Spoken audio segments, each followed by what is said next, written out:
Hello, ഇന്ന് ഞങ്ങളൊരു trip പോവുകയാണ്. ഞങ്ങളെന്ന് പറയുമ്പോൾ 2 ബസ് ആൾക്കാരുണ്ട്. എൻ്റെ അച്ഛനും ചങ്ങായിമാരും ട്രിപ്പ് കൊണ്ടുപോകുന്ന പാക്കേജിങ്ങും കാര്യങ്ങളൊക്കെ ചെയ്യുന്ന ഒരാളാണ്. സോ ഇപ്രാവശ്യം ഞങ്ങൾ പോകുന്നത് കോട്ടയം നാലമ്പല ദർശനത്തിനാണ്. ഫ്രൈഡേ 6 മണിക്കാണ് ഈവനിങ് ഞങ്ങൾ സ്റ്റാർട്ട് ചെയ്തത്. ആദ്യം തന്നെ ചെറുകുന്നമ്പലത്തിൻ്റെ അമ്മയുടെ അനുഗ്രഹം വാങ്ങിച്ചാണ് ഞങ്ങൾ പോകുന്നത്. പിന്നെ മാഹി എത്തിയപ്പോൾ അവിടെ ഒരു പെട്രോൾ പമ്പിൽ നിർത്തിയിട്ട് ഞങ്ങൾ ഫുഡും കാര്യങ്ങളൊക്കെ കഴിച്ചു. പിന്നെ അമ്പലദർശനമാണെങ്കിലും ചെറിയൊരു എൻജോയ്മെൻ്റൊക്കെ വേണ്ടേ, അങ്ങനെ ബസ് ഫുള്ള് ഡാൻസും പാട്ടൊക്കെ ആയിട്ട് സെറ്റായിരുന്നു.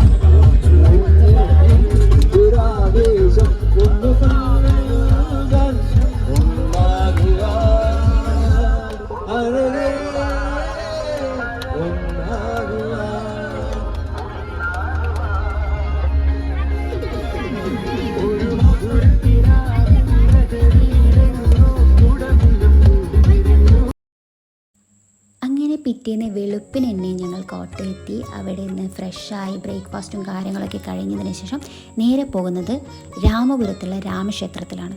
ദശരഥപുത്രന്മാരായ രാമൻ, ലക്ഷ്മണൻ, ഭരതൻ, ശത്രുഘ്നൻ എന്നിവരുടെ ക്ഷേത്രങ്ങളിൽ ദർശനം നടത്തുന്നതിനെയാണ് ഈ നാലമ്പല ദർശനം എന്ന് പറയുന്നത്. ഇതിൻ്റെ ഒരു യാത്ര രീതി എന്ന് പറയുന്നത് രാമക്ഷേത്രത്തിൽ ആദ്യം പോയിട്ട് പിന്നെ ലക്ഷ്മണ ക്ഷേത്രം, പിന്നെ ഭരതൻ്റെ ക്ഷേത്രം, പിന്നെ ശത്രുഘ്ന ക്ഷേത്രം, പിന്നെ നേരെ തിരിച്ച് രാമൻ്റെ ക്ഷേത്രത്തിൽ എത്തിയതിന് ശേഷമാണ് ഈ നാലമ്പല ദർശനം പൂർത്തിയാകുന്നത്. അങ്ങനെ അവിടെ നിന്ന് കഞ്ഞിയും കുടിച്ച് രാമപുരത്ത് നിന്ന് 4 കിലോമീറ്റർ മാറി കൂടപ്പുലത്താണ് ലക്ഷ്മി സ്വാമി ക്ഷേത്രം. ശംഖ്, ചക്രം, ഗദ, പത്മം എന്നിവ തട്ടുകളിൽ സമർപ്പിക്കുന്ന ചതുർബാഹ വഴിപാടാണ് ഇവിടുത്തെ പ്രധാന വഴിപാട്. ഇവിടെ നിന്നും 5 കിലോമീറ്റർ മാറി അമ്നകരയിലാണ് ഭരതസ്വാമി ക്ഷേത്രം. കുന്നുകളുടെ ഇടയിൽ താഴ്ന്ന ദിക്കായത് കൊണ്ടാണ് അമ്നക്കര എന്ന പേര് ലഭിച്ചത് എന്നതാണ് പറഞ്ഞു വരുന്നത്. ശംഖ സമർപ്പണമാണ് പ്രധാന വഴിപാട്. കൂടാതെ മീനൂട്ടും പ്രധാന വഴിപാടായിട്ട് കഴിച്ചു വരുന്നുണ്ട്. അമനകരിയിൽ നിന്ന് 2 കിലോമീറ്റർ മാറി മേത്തിരിയിലാണ് ശത്രുഘ്നൻ സ്വാമി ക്ഷേത്രം സ്ഥിതി ചെയ്യുന്നത്.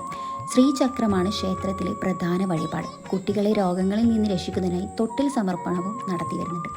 അങ്ങനെ നാലമ്പല ദർശനം പൂർത്തിയാവാൻ തിരിച്ച് രാമൻ്റെ ക്ഷേത്രത്തിലെത്തി ഞങ്ങൾ ആ നാലമ്പല യാത്ര പൂർത്തീകരിച്ചു.